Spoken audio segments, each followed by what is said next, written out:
Grandir sous la même étoile, c'est une asso qui aime le sport, mais qui aime aussi beaucoup la lecture. Alors je sais, la lecture, ça n'intéresse pas tout le monde. Il y a beaucoup de séries en ce moment, beaucoup de films à regarder. Et c'est aussi un moyen de diversifier ses cultures. C'est aussi un créneau de grandir sous la même étoile, de pouvoir aller dans les écoles, dans les centres sociaux, et de pouvoir amener des textes et aussi donner un peu de goût de la lecture. Alors les livres, ça regroupe énormément de thèmes. Donc aujourd'hui, pour rester dans ce qu'on maîtrise et ce qui nous plaît, on va parler des livres dans le domaine du sport. Attention, cette liste est non exhaustive. Je ferai probablement d'autres vidéos avec d'autres livres de sport.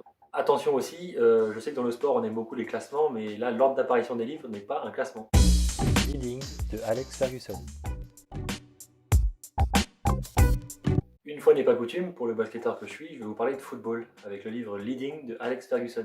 Alex Ferguson, dit Sir Alex Ferguson, c'est l'un des plus grands entraîneurs de football de toute l'histoire. Il a été capable d'amener le club de Manchester United, quasiment de rien jusqu'au plus grand titre européen. Vous l'aurez compris, Leading, c'est l'histoire d'un homme, Alex Ferguson, qui a un palmarès assez incroyable, notamment qui a gagné 13 fois le titre de champion d'Angleterre et 2 fois la Ligue des Champions. Un des éléments intéressants, c'est qu'on rentre vraiment à l'intérieur du vestiaire, c'est-à-dire que Alex Ferguson, quand il prend la plume, au-delà de raconter différentes choses, notamment son parcours, il raconte aussi des petites anecdotes à l'intérieur du vestiaire ou pendant les entraînements, notamment avec certains joueurs très connus. Je pense à Ryan Giggs, Paul Scholes, et même comment il a géré l'arrivée de Ronaldo à l'époque. Évidemment, il parle aussi de grandes victoires, de grands matchs, de grands trophées qu'il a pu gagner. Et c'est toujours assez intéressant et pertinent de pouvoir voir comment il a pu préparer ses matchs, gérer la pression et gérer tout ce qui était autour de ces grands événements. Le fond du livre, c'est pas que de parler de sport et de comment il a gagné ses grandes victoires et comment il a géré ses joueurs, mais c'est aussi son parcours, comment il a pu passer d'entraîneur, tout simplement technicien, tacticien, à surtout manager et comment il est arrivé à ce statut de manager, à gérer quasiment l'entièreté de son club, sa relation avec l'administratif, sa relation avec les employés, sa relation avec les joueurs.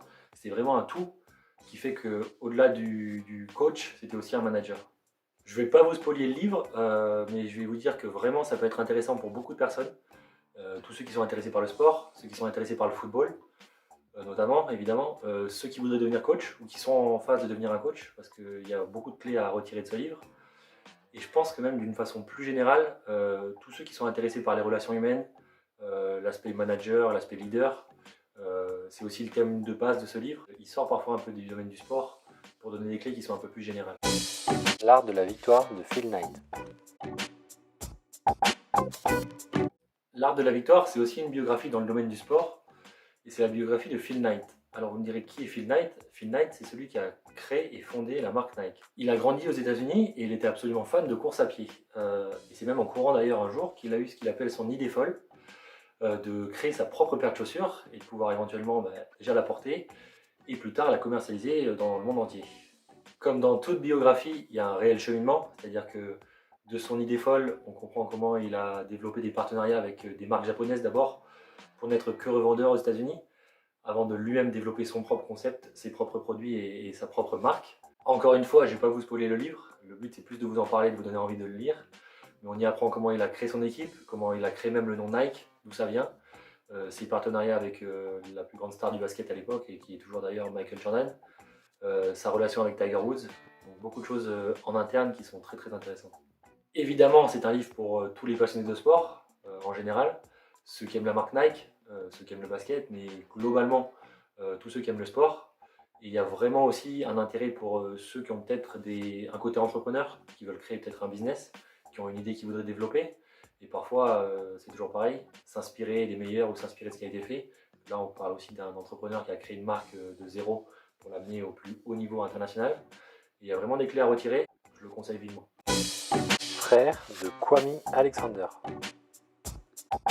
Frère, c'est un de mes coups de cœur, déjà parce que c'est un livre de basket, mais aussi parce que la forme est vraiment, vraiment originale. Il a été écrit par Kwame Alexander, qui est un auteur américain pas très connu, mais qui est spécialisé dans tout ce qui est livre pour enfants notamment, et qui travaille beaucoup autour de la poésie. Frère, c'est l'histoire de Josh et Jordan, qui sont deux ados absolument fans de basket et qui sont frères jumeaux. Donc ils rentrent dans la même équipe de basket dans leur lycée, le high school aux États-Unis. Ils sont dans une famille aisée puisque la maman est prof et le papa est un ancien basketteur pro. Et donc l'histoire de frères, c'est comment leur relation et comment leur relation à leur équipe aussi a évolué pendant un certain laps de temps. On a Josh d'un côté qui est un grand féru de basket évidemment, mais qui est aussi très à l'aise avec les mots. De l'autre côté, on a Jordan qui est aussi un très très bon joueur, mais qui commence aussi à s'intéresser à sa petite copine. Comme dans toute famille, il y a des formes de conflits qui se créent. notamment dans la relation entre Josh et Jordan par rapport à leur équipe, par rapport à comment ils évoluent à titre individuel, et aussi par rapport à un moment clé. Je ne vais pas vous spoiler le livre, mais c'est quand le papa tombe malade. Ce qui est absolument hors du commun avec ce livre, c'est la forme, la façon dont il est écrit. C'est-à-dire qu'on a une façon romancée, on a aussi des dialogues évidemment, mais il y a aussi toute une partie qui est plus sous forme de poèmes, de slam, des choses qui sont un peu différentes et qui le rendent déjà facile à lire, vraiment simple à lire. Moi j'ai mis presque 2 heures à le lire, c'était vraiment très très facile. Et surtout on s'ennuie jamais. C'est un livre qui est fait pour les ados à la base, les ados qui aiment le sport. Mais à titre personnel, j'ai 32 ans, je l'ai lu et j'ai vraiment adoré. Je pense qu'il plaira vraiment à tout un chacun, ceux qui aiment le sport évidemment, ceux qui aiment le basket, ceux qui ont des frères. Il y a tout un tas de thématiques dans le livre qui sont propres à chacun de nous, je pense. Et c'est vrai que si je devais le conseiller, évidemment, si vous avez des enfants ados qui aiment le sport, qui aiment le basket, vous pouvez le racheter, ils ne seront pas déçus. Et vous-même, à titre personnel, si vous avez un jour 1 heure et demie ou 2 heures à tuer, n'hésitez pas à le prendre, c'est un livre exceptionnel. Le training camp de la série Wizard par Kobe Bryant. Je vais vous parler d'un coup de cœur, mais alors ce livre-là, Wizard Series Training Camp, c'est vraiment mon coup de cœur. Pour la petite histoire, ces livres-là, c'est une série de livres qui a été écrite par Kobe Bryant, donc tout le monde connaît Kobe Bryant. J'étais fan de lui, je le suis toujours même s'il est décédé. Et c'est vrai qu'il a voulu créer des livres à ce moment-là, il n'a pas écrit lui-même, il s'est associé avec des auteurs. Et l'objectif pour lui, c'était de pouvoir créer une série de livres pour les enfants, pour les ados, qui sortent un peu de ce qu'on peut faire habituellement, où il trouvait, en tout cas ça n'engage que lui, enfin ce qu'il disait, que parfois les livres pour ados étaient un peu bébêtes. Alors j'ai le livre avec moi, et ce qui est intéressant de voir, c'est la façon dont il a été créé déjà. D'un point de vue esthétique, j'ai vu une interview de Kobe Bryant où il parlait de ça, et que lui, il voulait créer un livre qui était vraiment beau, c'est-à-dire qu'il y a de la matière, c'est comme du velours dessus, et il a vraiment été créé vraiment comme presque comme une pièce d'art. Pour résumer très brièvement, ce livre, il parle en fait de la première semaine du camp d'entraînement d'une équipe de lycée aux États-Unis. Pour le début du camp de pré-saison, il y a un nouveau coach qui arrive dans l'équipe, qui s'appelle coach Wisenard. Et dès le début, il y a des choses assez fantastiques qui arrivent. Ça me fait un peu penser au Harry Potter du basket. Pour ceux qui sont fans d'Harry Potter, ce sera peut-être un bon comparatif. Mais il y a beaucoup de magie, et au final, le coach Wisenard, pour chacun d'entre eux, il a plus ou moins une mission de faire accepter leur propre peur.